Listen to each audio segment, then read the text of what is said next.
Hello, everyone, and welcome to the DXgov discussion. Today is the September 22nd, 2021. This is the governance chat for DXgov. First of all, we can briefly go over live proposals on our three bases, as we, of course, have Arbitrum as well now, although, little spoiler, there are no proposals live on Arbitrum at the moment. But taking a look at mainnet, we mostly actually have three treasury diversification proposals. So the Treasury Diversification Proposal V3 passed last week, which looks to move another further 5 million worth of Ether into stablecoins, including RAI and LUSD, which are two stablecoins which we've previously not held. And the first proposal actually already went through 22 and is waiting for the multi-sig to actually acquire some RAI. So probably today will be the day that DXgov will actually be holding some RAI in its own treasury. So that's definitely exciting. Other than that, we have a transfer of funds to the XDAI base for operational purposes. This is also a bit earlier than anticipated, mostly due to the fact of the retroactive contributor bonuses that were shipped, and most people claimed those. So the XDAI base was kind of somewhat drained a bit quicker. And we also actually did some new LPing on Swapper on XDAI. So that's 100 ETH to be moved over into DAI and then bridged over to the XDAI base.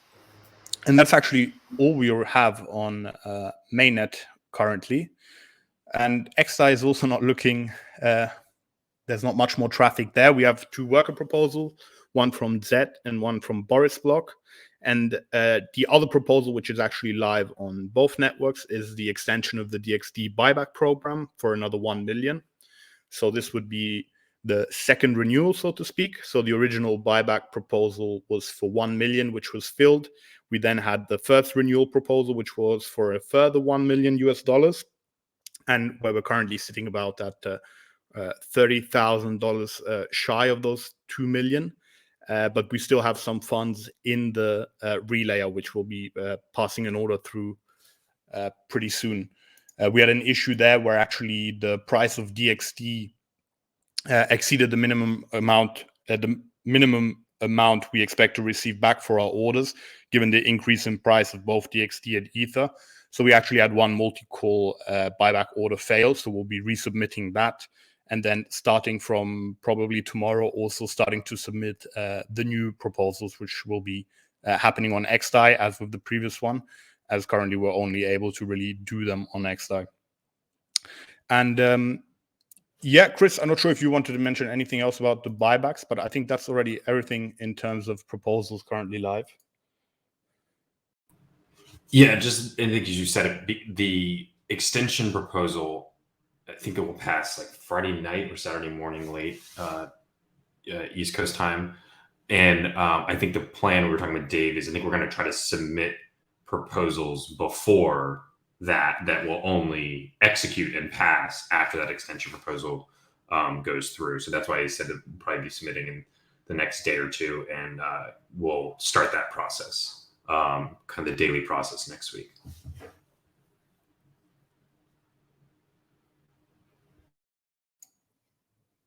Yeah, not sure if there are any questions about proposals or anything. Not much to ask about, I guess, anyway. Otherwise, we can move forward to the discussion items where there's some more interesting stuff happening. First of all, we have the opportunity to sponsor the Taoist conference for the upcoming Lisbon Blockchain Week. So I'm not sure if you guys had an opportunity to take a look at that in the forum. But essentially, it's a sponsorship of $6,500 US. And it gives us various exposure in that it gives us an opportunity to give a talk there. In fact, they're already asking about who we want to have speaking there. So they seem quite proactive in already wanting to organize everything. Classic online print visibility, which we also had in Paris. I would say rather some different things than what was happening in Paris is that we'd actually have access to a small sponsor booth at the event. So perhaps we would also want to think, maybe, I don't know if it's the biz dev team or marketing together about something cool we could maybe do there. Thinking about, how to engage people going there, or maybe raise some DXgov awareness. It also comes with 4 tickets. So I know that a number of contributors did not manage to sign up for the Taoist conference. So at least that way we would have a couple of spare tickets. Although from what I've heard, they'll also reopen tickets. So tickets are also free for the Taoist. So you just need to sign up. And it looks like Portugal is removing all restrictions on events, I believe actually this week. So they should actually increase the amount of people coming, which is also good for us if we're sponsoring it, right, for exposure purposes.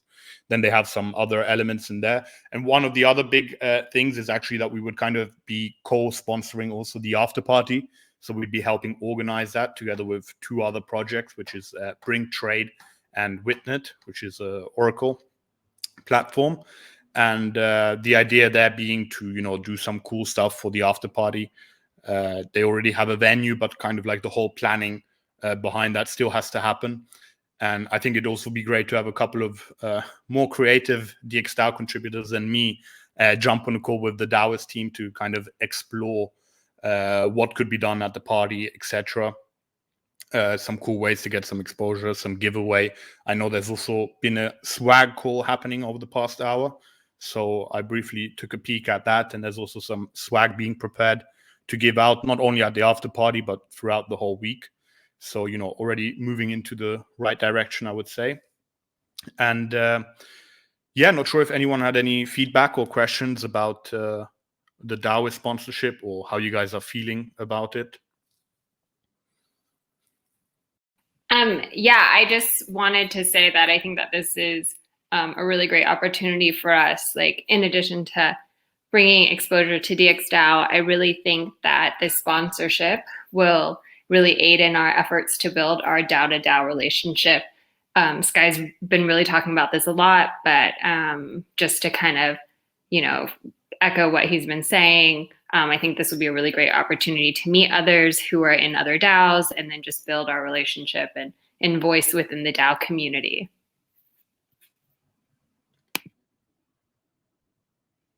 Absolutely. I mean, one thing I also find great is kind of that the Taoist doesn't charge attendees an entry price, right? So it's not like we're covering frivolous expenses, but we're actually enabling everyone to also attend the conference, which is kind of cool. And if there are people who are interested in, organizing the after party or have some cool ideas, make sure to let me know, and I can add you to like the Telegram chats and whatever not there is. And I believe the proposal's been up on the forum for a couple of days, so I guess that will also be moving that into a proposal probably tomorrow or within this week, I would say. One other small advantage is that we can also pay the 6,500 on the Dxd base, so we'll also incur slightly less gas fees to do so. Awesome. And then I believe this morning we also had the... I just have a quick question on that. Sure. Because I'm curious, so the address, because I'm looking at the forum post, and it says payment can be made on Dxd to a specific address, and that is like their multi-sig? So apparently it's their DAO. Now, I don't know what their definition of a DAO is. Okay. However, if you do go into, I believe right under the the address is like the link with the password, and if you go there, it says it's their DAO on Dxd, yeah. But actually, when I click on it, I can't actually click through the. I think it links you to DAO House or something, yeah.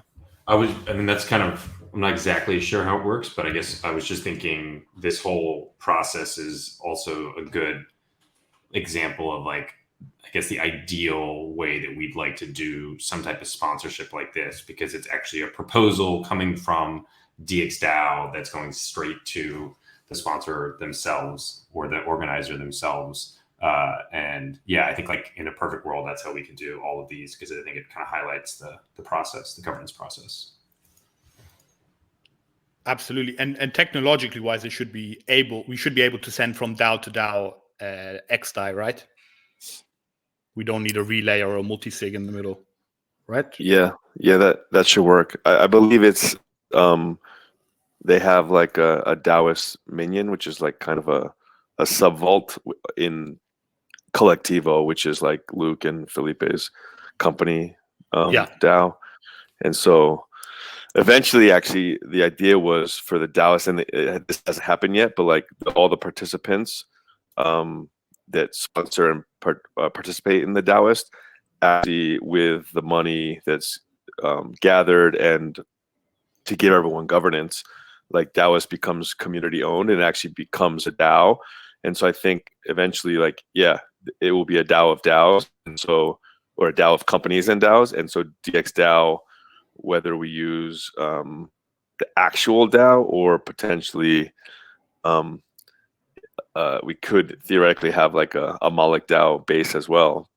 But DXDAO could be one of the DAOs and one of the members of the DAOist DAO, and then like that's real, DAO to relations. So that, I think that's their plan for the future. But it's cool to like do a proposal and send money directly to another DAO for sponsorship. Ideally, I agree, Chris. We do that as much as we can in the ETH global example. We had to move very quickly, so we actually used budget from the DX Voice allocated multi-sig. But I think we have both options. So when we have time, I agree, like on-chain proposal to move the money is ideal, but we can also move quicker with the DX Voice multi-sig too. Yeah, absolutely. And actually the sponsorship this time also includes an NFT badge, which they say guarantees you governance rights in this future DAO you were talking about. Oh, sweet. Yeah, that's a whole nother thing is a bunch of projects are now exploring like DAO governance, and the NFT is your membership in the DAO. So like one vote, one NFT, which is super cool. Yeah. And we also get a Daoist embassy passport, although I don't know what that is, but I mean, sounds cool. Still cool, right? So just reading the chat. Okay, yeah. Yeah, no, awesome. So, I'll probably be submitting that proposal on-chain on XDAI with the fund transfer as well directly to them in the coming days. And then, yeah, anyone who's interested in participating for the after party or any ideas you have, feel free to just text me and I'll invite you to the Telegram chat. And they're actually also asking me about who we want to have as a speaker as part of the sponsorship. So from what they told me, actually 3 people from DXDAO already applied to speak there. I don't know who. I would guess maybe Nylon. I don't know, Sky, if you applied. John, maybe. But we would also do. Adam, did you apply?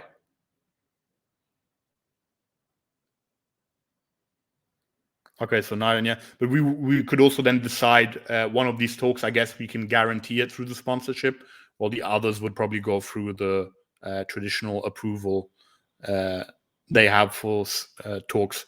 But yeah, I guess we can decide on that as well. And then, yeah, moving forward, just wanted to say the request for recruiting funds passed this morning, which means that we now have an allocated budget for some more awareness in the recruiting phase, being on the Bankless newsletter and some others. Melanie, not sure if you wanted to say something about that. Yeah, definitely. So the recruiting funds proposal just passed this morning. At the moment, we're still doing kind of a quick review over our open job descriptions before we make any decisions as to what is going to be on those specific job boards. We're going to be talking about it a little bit more in the contributor UX. As outlined in the proposal, our open position will be on like the Bankless weekly roll-up. So we will be having some like airtime on that roll-up. So we need to make some decisions. So we'll be talking about it a little bit in the contributor UX call today around that more. So most likely won't be doing anything until early next week. And then I'll have more information on it later. Awesome. And crucially important is to fill out that greater than survey, right? Which Melanie and Nylon have been sending around, which I also haven't filled out, but we'll do right after this call. Awesome. Yeah. Thanks for sending a reminder about that. So on Monday, I sent out a DXDAO health check to everyone just to help us prepare for the greater than workshop in Lisbon. And the health check is mainly a survey just to check in and see how everyone's doing, specifically around your role at DXDAO. The survey should take you pretty quickly. I think about 15 plus of you have already submitted it, so thank you. It takes about 20 to 30 minutes. Fill it in if you haven't had a chance to. And again, yeah, this survey will help greater than prioritize what areas we're going to focus on during the workshop in Lisbon. Melanie, are we going to have access to the results of the health check? I mean, I know that all the answers are anonymous, but it would be awesome to later see. I know. Yeah. I mean, I think that's a great question. I'll reach out to Greater Than and see if they can prepare some sort of like visual for us. They did make it. I do think that like they're gonna start with this. I'm not sure, but I do think they present this as like a part of like the workshop itself. I'm not entirely sure, but I think so. But yeah, we could definitely tell them that we'd like to see it in some capacity.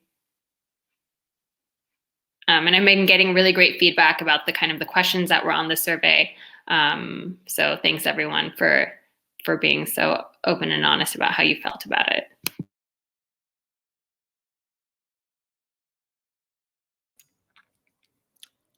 Awesome. And then with a little drum roll, we'll be moving on to an exciting part of this call, which is Augusto and Ross. I'll give the mic over to you, talking a bit about GovDev and perhaps giving a little sneak plan of their attack plan for Gov 2.0. Yeah, absolutely. So I'll just stick the attack plan in the Dxd chat and share my screen. So it's there if you need it bigger. Can everyone see that?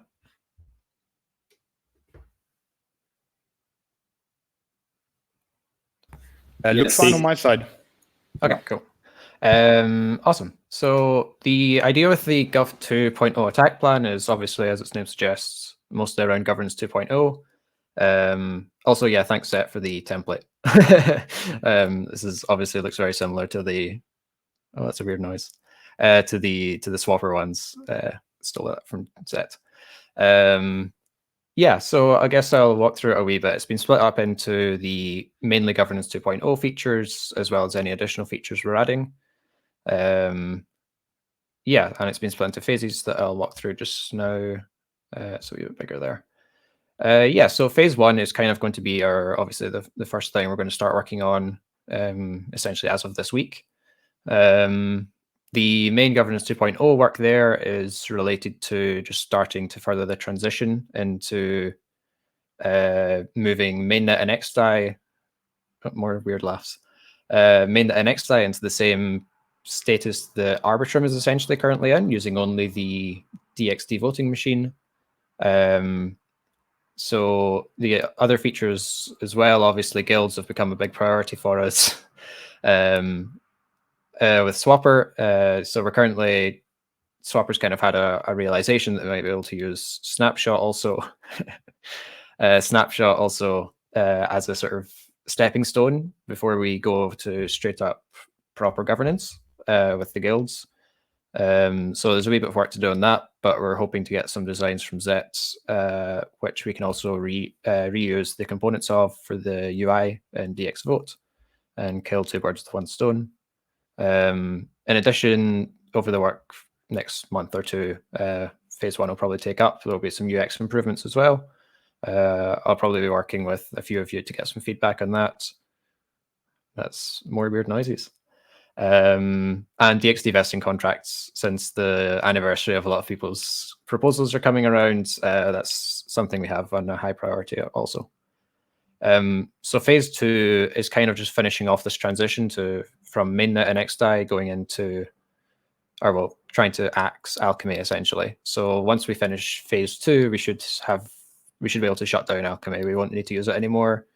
And mainnet, XDAI, and Arbitrum will all be using the new DXD voting machine. Still governance 1.0, but kind of a halfway measure that will make the upgrade a lot easier.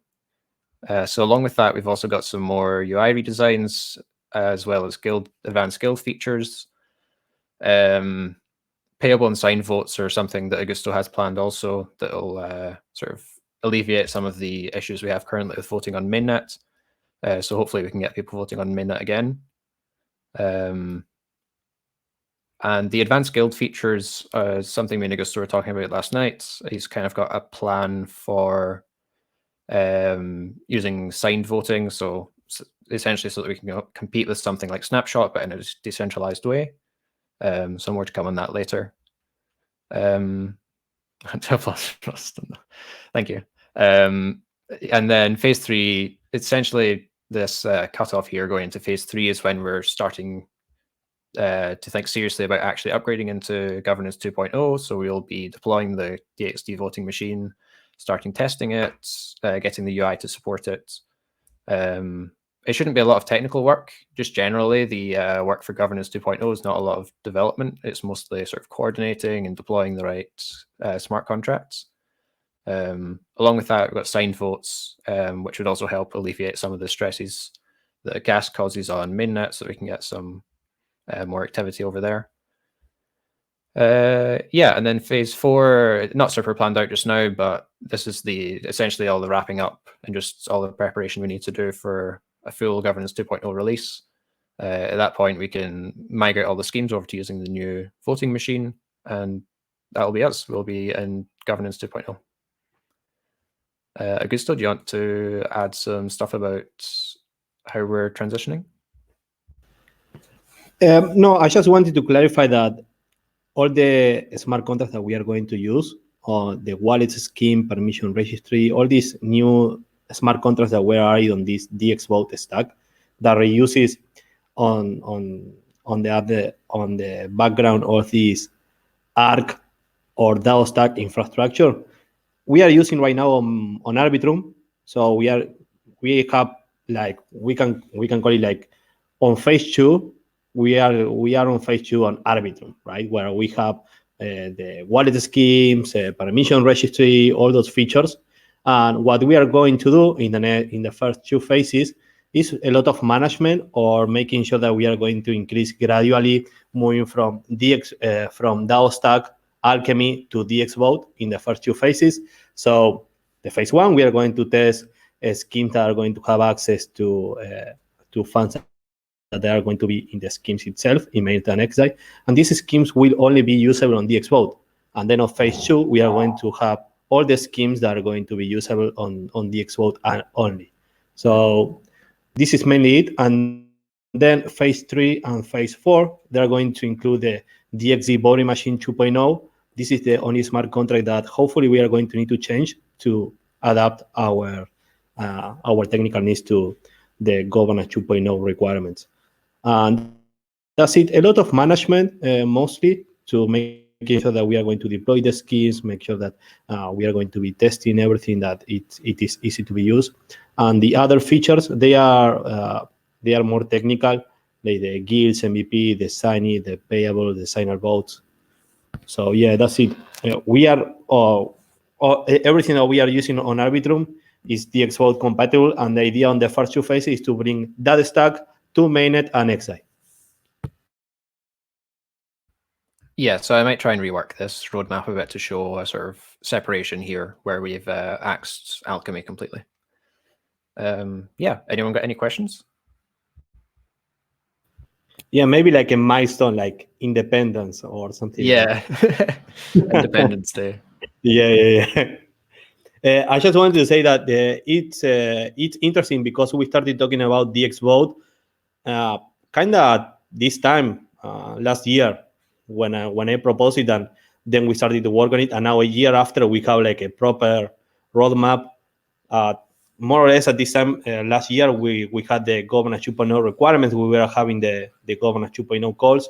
So it's very exciting that there was a lot of progress, and we organized ourselves, and now we have a proper roadmap and everything, and we are going to start working on our governance application. Everything in a year.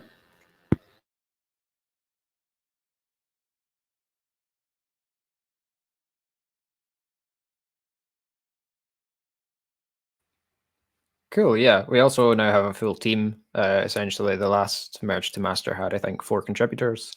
So yeah, things are moving well. Any questions about the phases or governance 2.0 attack plan?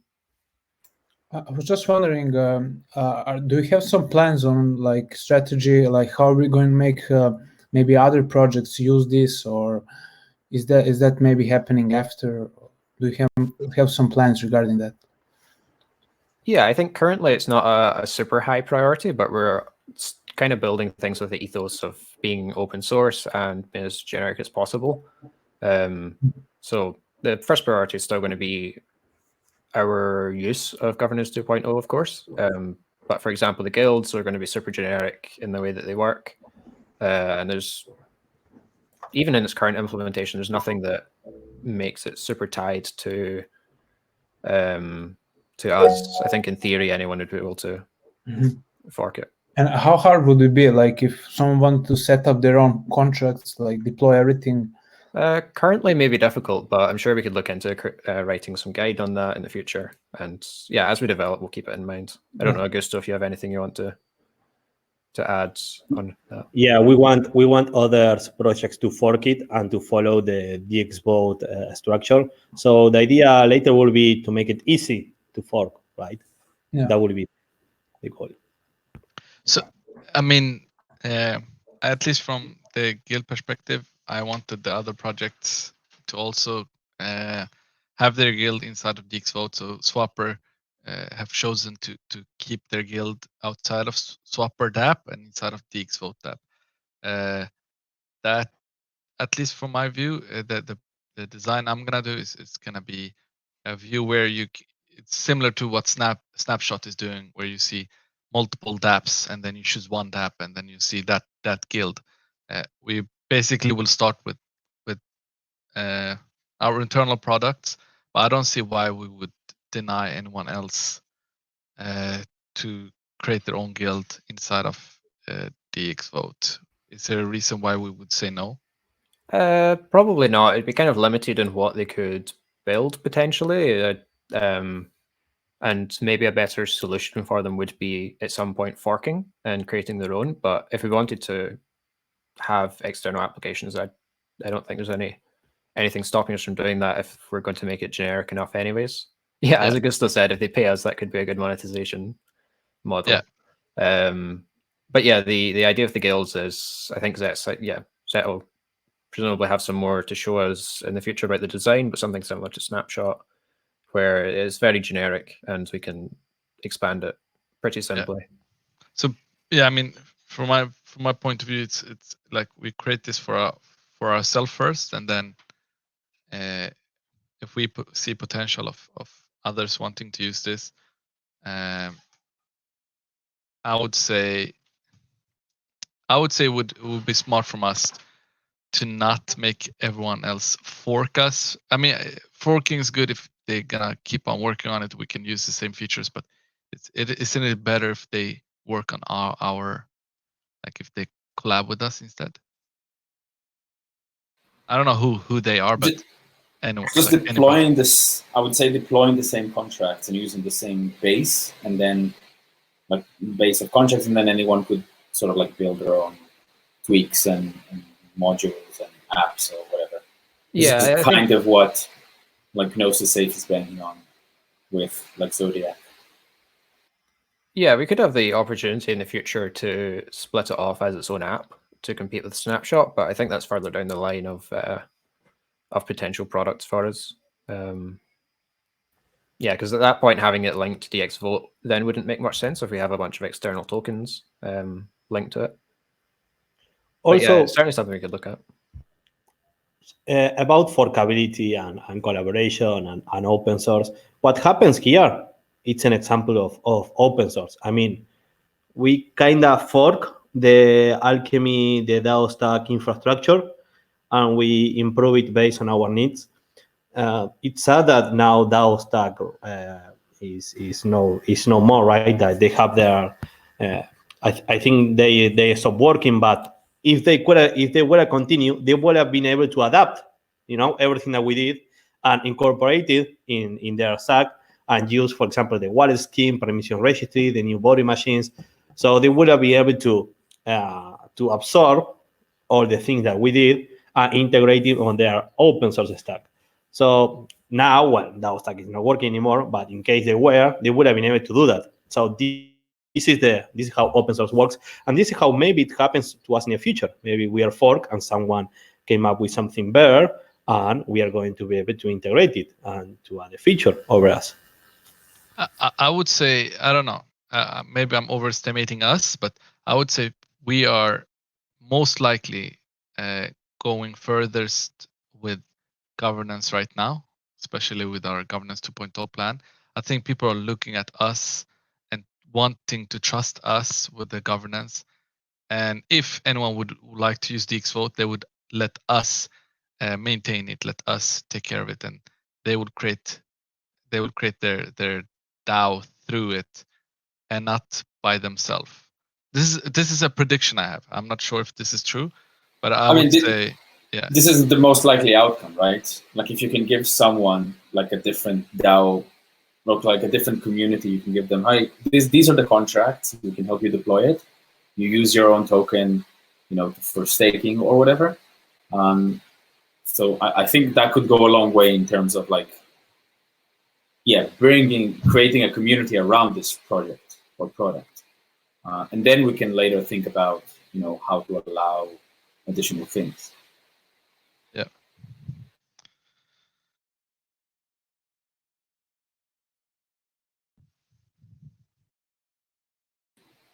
I do want to say that this, a lot of these things, sort of even the governance 2.0, it's a lot of the things are out there, but I don't think they're fully hashed. And hopefully we can get some time in the retreat to talk about these things. So yeah. Yeah, I think the attack plan just now sort of takes a not long term, but over multiple months view of things. I'm sure, especially in phase 4, for example, we're going to have a lot more work than that's detailed here. I think there'll be a lot of coordination in launching it and doing all that. Yeah, we'll have a lot of time to talk about it in Lisbon. Yeah, also just wanted to say for Lisbon, so Melanie and I are actually preparing a little booklet about the whole Lisbon stuff, so for everyone to have some information. And we'll actually probably have some slots where we can discuss certain topics. We already have a little short list of what we perhaps want to do, but governance 2.0 obviously being one of them. But if anyone else does have some specific topic they do want to talk about, we can allocate some time on that. And of course, I guess some topics will also be not everyone, just like tech, for example, will mostly just be the tech guys. But if there's any topic anyone wants to specifically talk about, or maybe even give a presentation about, we're currently planning for some slots around the various activities we'll also be doing. Yeah, and I think anyone should take that as a blank check to talk about anything and everything, kind of do a presentation, put some slides together. I don't know, even things like work-life balance, like how you're set up with different remote things. I think it'd be a good, just general sharing time would be nice to do during the retreat.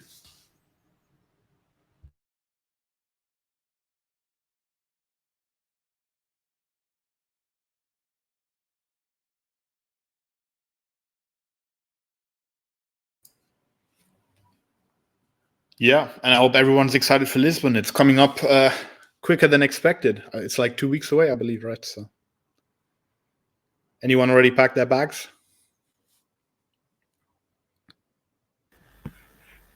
Yeah, I'm staying at your place, Dave, but I'm extending my flight. Going to stay there for a few months. So that is indeed true, but we haven't talked about renting price for the spare room. But we'll talk about that in a different setting. Yeah, that was actually already everything we had on the agenda. So not sure if anyone else has something they want to improv about on this call. Otherwise, I guess we can also cut it short. Chris likes to leave the short govs call to me when there are little proposals online.